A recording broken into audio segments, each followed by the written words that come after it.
वालेकुम viewers, welcome to all of you on my YouTube channel Cric Chat में। उम्मीद करता हूं आप सब खैरियत से होंगे। व्यूवर्स, पाकिस्तान ने साउथ अफ्रीका को पहले ओडीआई में एक क्रंच गेम में बड़ी, जिसे कहते हैं टफ कंपटीशन के बाद जो है वो डिफीट दी। और जो क्रेडिट जाता है वो दो बैटर्स को जाता है, साइम अयूब और सलमान अली आगा। दोनों की परफॉर्मेंस की अगर देखी जाए तो रॉकिंग परफॉर्मेंस थी। स्पेशली अगर मैं बात करूं सबसे पहले साइम अयूब की, तो साइम अयूब ने ये साबित किया है कि जब से वो टेस्ट क्रिकेट खेले हैं उसके बाद से हर गुजरते दिन के साथ साथ उन्होंने इंप्रूवमेंट शो की है। वो क्रीज पर आकर जितना यानी कि कॉन्फिडेंस से खेलते हैं और जितनी मेच्योरिटी वो दिखाते हैं वो एक्सीलेंट है। कल के मैच में भी जहां 4 विकेट्स पाकिस्तान के डाउन थे और रन बिल्कुल नहीं आ रहा था और ओवर्स पे ओवर गुजर रहे थे, तो उन्होंने वहां पर मेच्योरिटी दिखाई, इनिंग्स को बिल्ड किया, मैच को आगे चलाया। और फिर जब एक क्रूशियल मोमेंट आया वहां पर उन्होंने फिर एक्सेलरेट किया और फिर उन्होंने शॉट्स खेली ऑल राउंड द ग्राउंड। उनकी क्वालिटी ये है कि पहले वो लैग करते थे डिफेंस में, अब वो डिफेंसिव भी अच्छा खेलते हैं, शॉट्स भी अच्छी खेलते हैं, स्पिनर के गेंद भी बेहतर खेलते हैं और फास्ट को भी अच्छी शॉट्स लगाते हैं।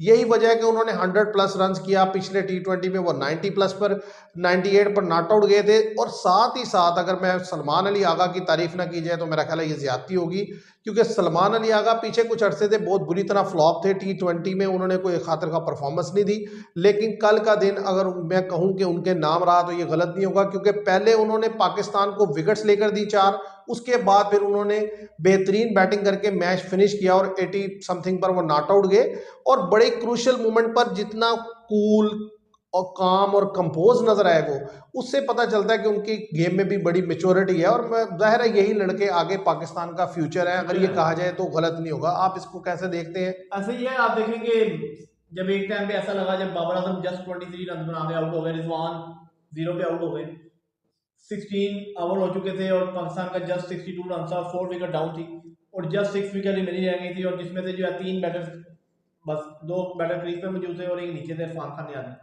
बाकी जो थे सारे टेलेंटर थे, उसमें शहीन शाह अफरीदी थे, हारिस रऊफ थे, नसीम शाह थे और इब्रार अहमद थे। उसके बाद आप देखें क्या स्टनिंग इनिंग्स खेली, खासतौर पे सैम अयूब ने। उन्होंने कुफारा अदा किया जो उन्होंने कामरान गुलाम को रन आउट कराया, वरना अगर वो भाग जाते रनिंग हो जाती वो, ऐसे ही है। और अगर तो ये आउट हो जाते तो इस पे भी इनका थोड़ा बहुत क्रिटिसिज्म होता कि यार इन्होंने एक तो कामरान गुलाम को आउट करा दिया और फिर खुद भी आउट हो गए थे। तो इसलिए उन्होंने एंड तक खेले, 72 बॉल्स पे जाकर उन्होंने 50 की और 100+ पे जाकर उन्होंने 100 किया। तो आप देखिए सलमान अली आगा, ठीक है सैम अयूब आउट हो गए, उन्होंने शानदार 100 किया। अगर सलमान उसके बाद सलमान अली आगा भी निकल जाते तो मैच हमारे से ना जीता जाता। क्योंकि आप देखेंगे नीचे जो इरफान खान ने आई तो पहली बॉल पे आउट हो गए, शहीन शाह अफरीदी 10 बॉल लेके उसे अंडर ही टूटा। तो ये सारी चीजें थी और सलमान अली आगा ने बड़ा संभल के खेला, उन्होंने रनर बॉल खेले वो, और आप देखें एंड तक मैच फिनिश करके गए। उनको पता था कि मैं अगर आउट हो गया तो ये मैच हार निकल जाएगा, उन्होंने समझ ली थी सिचुएशन खासतौर पे। और पहली बॉल से जितना प्रेशर में आए, खासतौर पे आप देखें 62 4 डाउन थे और जब सलमान अली आगा ने आए क्रीज पे संभाला टीम को, वो बड़ा एक्सीलेंट था। अगर तो उधर कोई ना कोई गलत शॉट खेल जाते तो एक तो सैम अयूब का भी मोरल डाउन होता, फिर वो उनको पता कि पार्टनरशिप चल रही है, जब पार्टनरशिप चलती है तो सैम अयूब जो है वो रन कंसीड करते गए, बाउंड्रीज लगाते गए। सलमान अली आगा ने तो कम ही बाउंड्री लगाई, उन्होंने बाउंड्री लगाते गए।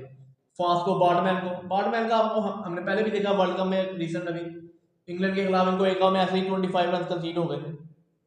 शुरू में उन्होंने बॉल बेहतर किया, 5 ओवर में जस्ट 8 रन दिया, 2 विकेट ली और 2 मेजर विकेट ली उन्होंने पाकिस्तान टीम की, एक मोहम्मद रिजवान और एक बाबर आजम को आउट किया। उसके बाद आप देख लें कि वो जब ओवर कराने आए तो मैच भी एक तरह का उन्होंने हरवाया कि 22 रन कंसीड करवा दी और सैम अयूब ने कंसीड किया एक ओवर में। तो ये असल में मैं इसमें एक और चीज़ की तरफ आपको यानी कि तवज्जो दिलवाना चाहता हूँ, वो ये है कि देखें आप साइम अयूब ने जो बैटिंग की, अगर इनकी जगह रिजवान खेल रहे होते तो पाकिस्तान जो है ये मैच ना जीतता, चाहे रिजवान 100 ही कर जाते। उसकी वजह यह है कि हमारे जो ये लड़के हैं ना, रिजवान, बाबर आजम, जो बिग गन्स जिन्हें कहा जाता है बॉलिंग में, जैसे शहीन शाह अफरीदी हैं, हारिस रऊफ है, इनसे ना यानी कि इन्हें पता नहीं इतना इतना अरसा हो गया लेकिन शायद इन्हें कोई गेम अवेयरनेस नहीं है, ये क्या चक्कर है। जिस तरह T20 में आप देखें ये पहले में खड़े रहे, रन रेट इतना ऊपर चढ़ा दिया कि टेल की गेम उनके हाथों से निकल गया। अब देखें साइम अयूब खड़े रहे, शुरू में स्लो खेले, लेकिन उसके बाद उन्होंने ऐसा एक्सेलरेट किया कि आखिर के 10 ओवर में जब मैच गया ना तो वह रना बॉल चाहिए था, ठीक है। और जब 7 विकेट गिरी तो बॉल ज्यादा थी और रन कम था, तो इसीलिए जो टेल थी ना वो ये अफोर्ड कर सकती थी कि पूरा पूरा ओवर मैडन खेलना भी अफोर्ड कर सकती थी। तो यही आजकल की गेम की जो असल स्ट्रेटेजी है ना, वो यही है कि नीचे आने वाले बैट्समैनों के लिए आसानी पैदा की जाए। हाँ, कि अब भाई ये ना हो कि आप ऊपर ऑर्डर पे आए और आप ही मुश्किल पैदा करते हैं, तो वो तो फिर नीचे आने वाले पर उनको कसूरवार नहीं ना हो सकते। वो कि कसूरवार वो देखें, जब ही होंगे जब वो रन मिनिमम चाहिए होगा, फिर वो कर नहीं पाएंगे फिर। आप अगर क्रीज पर टाइम स्पेंड करते हैं और एक लंबी इनिंग्स खेलते हैं तो फिर आपको नीचे आने वाले के लिए मैच इजी करके जाना हाँ चाहिए। जी, अब ये क्या इनिंग्स हुई कि आपने रन्स भी बनाया, लेकिन जब आप आउट होके जा रहे हैं तो रन रेट जो है वो 10-12 का है। अब सब जो दुनिया है ना वो इस नहीं तरह नहीं की क्रिकेट से निकल चुकी है। आप देखें किसी भी टीम का कोई भी इंपॉर्टेंट प्लेयर जब रन्स करता है ना और वो आउट होके जाता है 100+ रन्स करके जाता है, तो वो मैच को ऑलमोस्ट फिनिश इतना कर देता फिनिश है, कर गया होता है कि वो नीचे आने वाले अगर सेंसिबल खेल जाए तो वो मैच निकाल मैच लेते हैं। निकाल देते हैं। अभी जैसे आपके सामने ही है, जिस मैक्सवेल ने खेली इनिंग्स हाँ जी, अफगानिस्तान के अगेंस्ट वर्ल्ड कप में, तो वो क्या था, रन तो थोड़ा था लेकिन मैक्सवेल ने इतना बना दिया था कि उसके बाद पैट कमिंस पूरा पूरा ओवर भी मेडन खेल रहे थे एक हाँ एंड जी, से, तो तो कोई वो फर्क नहीं पड़ा। फर्क नहीं पड़ रहा। तो ज़ाहिर है टेल उतना रन रेट तो नहीं लेके चल नहीं सकती। नहीं वो और दूसरी चीज़ ये है कि हमारे पास जो बैटिंग है इस वक्त अवेलेबल है, इस बैटिंग के अंदर वो कैपेसिटी नहीं है कि वो जो 10 का रन रेट चेज नहीं कर ले। नहीं मुश्किल हो जाता है अब हमारे इसमें ये लिए। होता है ऐसी सिचुएशन में आप शुरू से ही रन रेट थोड़ा हाँ जी, लेके चले और फिर ही आपका बेहतर। 7-8 के राउंड ही रह जाए लास्ट में, तो आप चेस कर हाँ पाएंगे। जी, तो ये मुझे उस लड़के की बड़ी अच्छी चीज़ हाँ जी, लगी इसकी उन्होंने कि बेहतर भाई खेला, उनको इतनी गेम अवेयरनेस थी अवेयरनेस कि है। उन्होंने रन रेट को ना एक खास लिमिट से ऊपर नहीं जाने दिया। हाँ तो जी, ये उनको क्रेडिट जाता है। अब अगर हम बात करें कि ज़ाहिर है पाकिस्तान की जो बिग गन्स है, हाँ जी, उन्होंने तो खातिर खा परफॉर्म करके नहीं दिया। वो तो मैं उनको समझता हूँ कि हमारी बिग गन्स जो है उनको तो जंग लग गया, तो खेला नहीं जाता। रिजवान जैसे आउट हुए हैं, बाबर आजम अगेन फ्लॉप, बाबर आजम हारिस रऊफ देख लें, वो जिस तरीके से उन्होंने कहा कि वाकई उन्होंने कम बैक कर लिया, वो फिर उसी की उसी तरह की हरकतें, वो तो स्पिनर ने और पार्ट टाइमर्स ने आपको बचा हाँ जी, लिया।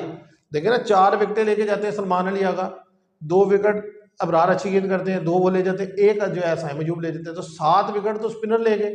तो आपके फास्ट क्या कर रहे थे? तो सबसे बड़ी बात ये है कि ठीक है स्पिनर ने हमारी विकेट निकाली, खासतौर पे अगर हम देख रहे हैं तो 9 ओवर में उनका 74 1 विकेट डाउन थी साउथ अफ्रीका।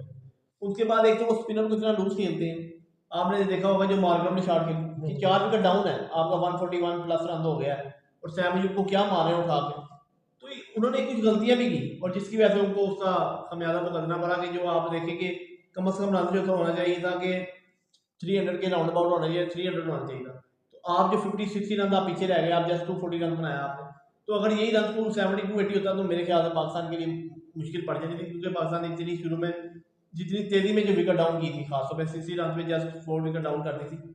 तो ये उन्होंने भी कुछ गलतियां की और आप देखें 74 1 आउट, उसके बाद 94 में 4 हुए थे। तो ये जब जब किसी टीम का देखिए कोलैप्स उनकी आया तो ना, जो मिस्टेक्स हैं वो तो हमारे सामने है, लेकिन असल चीज़ तो ये है ना कि हर मैच में तो सलमान अली आगा आपको 4 विकेट लेके नहीं देगा ना, आपके जो मेन बॉलर हैं उनको मेन परफॉर्म प्रीमियम करना पड़ेगा। शहीन शाह अफरीदी इसी आ गए। तरीके से हर मैच में तो ज़ाहिर साइम अयूब ने ठेका तो नहीं लिया कि वो 100 करेगा टॉप नहीं ऑर्डर से आके, बाबर आजम, आपके मेन प्लेयर रन नहीं करके दे रहे। तो असल तो इन लोगों के ऊपर क्वेश्चन मार्क होना चाहिए कि भाई ये आप क्या खेल रहे हैं, नहीं बाबर आप आजम एक भी एक्सपीरियंस प्लेयर हैं, आप क्रीज पर आकर टाइम स्पेंड करने के बाद आउट हो जाते हैं। रिजवान जितना परेशान खेल रहे हैं अपनी कैप्टनसी में, मैं उस पर हैरान हूँ नहीं कि मतलब कैप्टनसी उनका क्या, उससे पहले ही वो आप देख लेंगे बांग्लादेश के खिलाफ टेस्ट सीरीज में उन्होंने क्या एक दो इनिंग्सों में बड़ी घटिया छाटे खेली उन्होंने, कि जहाँ पे विकेट जो है वो आपको डिफेंस के लिए चाहिए, आप असल रिवर्स में में। उन्होंने अपने आप को ना वन साइडेड प्लेयर बना दिया हाँ है, जी, वो ऑफ साइड पे रिवर्स, खेलने की कोशिश ही नहीं हाँ करते। जी अब रिवर्स। उसकी वजह से जो है आप बिल्कुल ही बाउंड हो जाते हैं और बॉलर आपको फिर जो है रूम नहीं देता। अब एडवांस हो गई क्रिकेट, अब कोई प्लेयर जो ये कह रहा है कि मेरी खामी नहीं पता चलेगी, वो उसकी भूल है, ऐसा ही है। वो खामी पता चल जाएगी, क्योंकि अब एडवांस हो गई क्रिकेट। पहले होता था कि ये बॉलर भी इतनी स्टडी करके नहीं आते थे, अब वो स्टडी करके आती है। जिस टीम ने लड़ना होता है ना, खासतौर पर मुकाबला करना होता है या जीतनी होती है, तो वो हर चीज़ देख के आता है बैट्समैन की कि यार ये बैट्समैन किधर लूज खेलता है, क्या करता है। अब ज़ाहिर है दूसरा टेस्ट में जो दूसरा जो दूसरा जो ओडीआई है, हाँ अब जी ज़ाहिर है कल वो खेल, कैप टाउन में कल खेला जाएगा। तो आपको लगता है जो प्लेइंग 11 है पाकिस्तान की सेम रहेगी? ज़्यादा चांस है कि विनिंग कम्बिनेशन के साथ जाएंगे, ये हमारी रिवायत बरकरार है पिछले हम्म। कई सालों से कि हम जो मैच जीत लेते हैं, वो ये नहीं देखते कि हम किस तरह जीते हैं या किस सिचुएशन में जीते हैं, वो कहते हैं हम जीत तो गए ना, बस यही प्लेइंग 11 होती है। तो मुझे नहीं लेकिन लगता कि सुफियान मुकीम के साथ जाएंगे, क्योंकि जिस तरह आपने देखा कि उन्होंने रन कंसीड किया और उसमें रिजवान का भी कसूर था वादिया तौर पर, कि आप एक न्यू कमर को, डेब्यूटेंट को जो है लास्ट आउट करा रहे हैं स्पिनर के लिए, और वो भी साउथ अफ्रीकन सरफेस पे।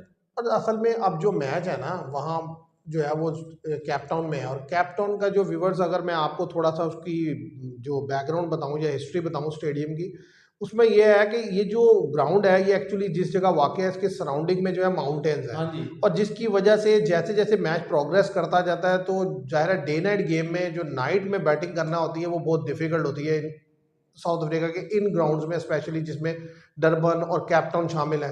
तो इसलिए टॉस बड़ा क्रूशियल फैक्टर होने वाला है यहाँ पर, कि जो भी टीम टॉस जीतेगी उसकी कोशिश यही रहेगी कि वो बैट फर्स्ट करे और एक डिसेंट टोटल जो है वो बोर्ड पर लगाकर फिर उसे डिफेंड करने के लिए जाएगा। और यहाँ पर फास्ट बॉलर के लिए जो है वो बड़ी हेल्प होती है, और स्पेशली नाइट में एक्स्ट्रा ऑर्डिनरी हेल्प होगी। इसलिए पाकिस्तान ज़्यादा चांस ये है कि यही 3 पेसर से जाएगा, एक स्पिनर होगा इब्रार अहमद, और 2 जो है वो पार्ट टाइमर स्पिनर होंगे। पाकिस्तान क्योंकि उन्होंने विन किया है तो ज़रा वो चेंज करेंगे नहीं।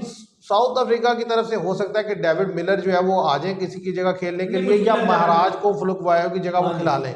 अदरवाइज तो ये है कि साउथ अफ्रीका भी सेम टीम के साथ जाएगा, क्योंकि एक अच्छा कंपटीशन देखने को मिला है। ऐसा तो नहीं हुआ कि वन साइडेड गेम हुई है। जो गलतियां साउथ अफ्रीका ने की वो सीधी सीधी ये थी कि उनके टॉप ऑर्डर ने लूज शॉट खेले, जिसकी वजह से वो कम स्कोर में रह गए। अदरवाइज वो अगर बेहतर स्ट्रेटेजी से आएंगे तो ज्यादा बेहतर रन बनेंगे। लेकिन कल के मैच में जो है वो केप टाउन में जो बैट फर्स्ट करती है टीम, उसके जीतने के चांसेस ज्यादा होते हैं बैट सेकंड करने वाले की। सबसे बड़ी बात यह है कि पहले खेलते हुए आप रन कितना लगाते हैं। अगर तो आप यही 240 230 के राउंड बार लगाते हैं तो फिर तो सेकंड टाइम भी टीम जो है वो चेज डाउन कर सकती है।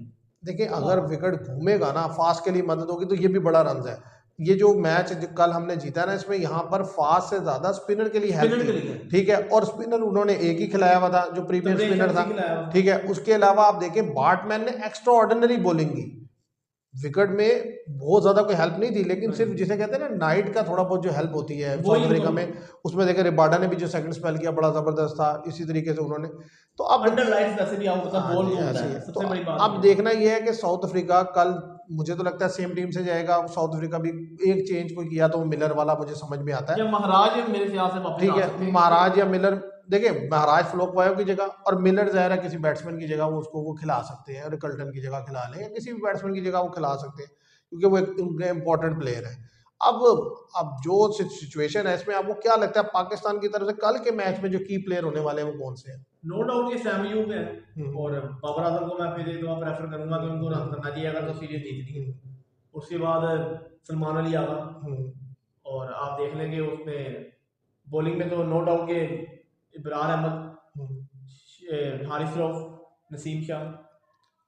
असल में व्यूअर्स बात यह है कि पाकिस्तान की जो फास्ट बॉलिंग है मुझे लगता है कि उसको क्लिक करना चाहिए कल, और अच्छी बॉलिंग करनी चाहिए। अगर साउथ अफ्रीका पहले खेलता है तो उसको फिर एक दफ़ा 230 240 तक रिस्ट्रिक्ट करना चाहिए। और बैटिंग में जाहिर है बहुत ज़्यादा डिपेंड करेगा साइम अयूब पर, और अब्दुल्ला शफीक को रन्स करना चाहिए, क्योंकि वो भी टेक्निकली साउंड है लेकिन गलतियां कर जाते हैं कुछ, उनको रन्स करना चाहिए। और साथ ही साथ बड़ा इंपॉर्टेंट है रिजवान का रन्स करना, जिस तरीके से वो फ्लॉप चल रहे हैं उनको क्रीज पे आकर टाइम स्पेंड करना चाहिए। और मैं कामरान गुलाम को देखना चाहूँगा कि वो बेहतर खेले, क्योंकि जिस तरह बैडला कोई पहले ओडीआई में वो रन आउट हो गए।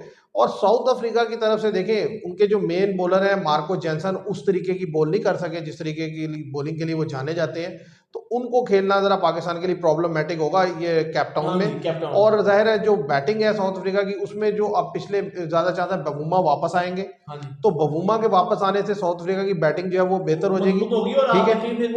और मिलर की जगह नहीं बनेगी, और टॉप ऑर्डर में बवूमा जिस तरीके से फॉर्म में है वो प्रॉब्लम क्रिएट कर सकते हैं पाकिस्तान के लिए, क्योंकि अगर एक अच्छी पार्टनरशिप उन्होंने बिल्ड कर दी तो साउथ जो पाकिस्तान के लिए इतना आसान नहीं होगा। वो ओपनिंग करेंगे टेंडा बवूमा और वो टोनी डिजोर्जी, ठीक है। वन डाउन मार्करम आ जाएंगे, ट्रिस्टन स्टफ विकेट कीपर है, हेनरी क्लासन भी विकेट कीपर के तौर पर, ट्रिस्टन स्टफ को बाहर नहीं करेंगे क्योंकि ठीक है वो आउट हो गए इस इनिंग में। नहीं वो बड़े क्रूशियल प्लेयर है ट्रिस्टन स्टफ, वो आउट हो गए ठीक है गेम का हिस्सा है, लेकिन वो जिस मैच में खड़े होंगे वो एक अच्छे प्लेयर है।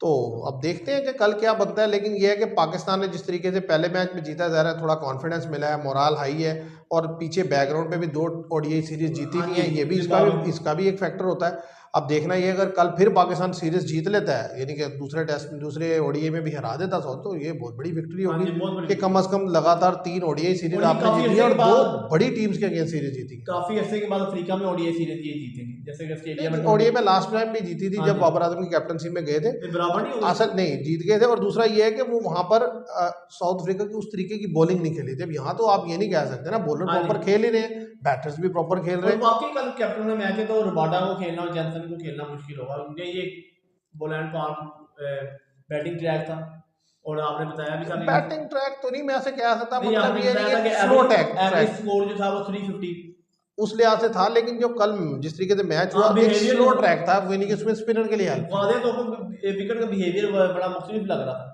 तो ठीक है, उनकी 2-3 विकेट होती हैं ग्राउंड में, तो उसके दौरान जो है वो मैच में। तो व्यूअर्स देखते हैं कि कल क्या बनता है। तो पहले टेस्ट, पहला जिस तरीके से ओडीआई पाकिस्तान ने जीता, ज़ाहिर है कॉन्फिडेंस आई है। अब देखते हैं कल पाकिस्तान क्या करता है। उम्मीद करते हैं कि एक और सीरीज पाकिस्तान कल विन करेगा।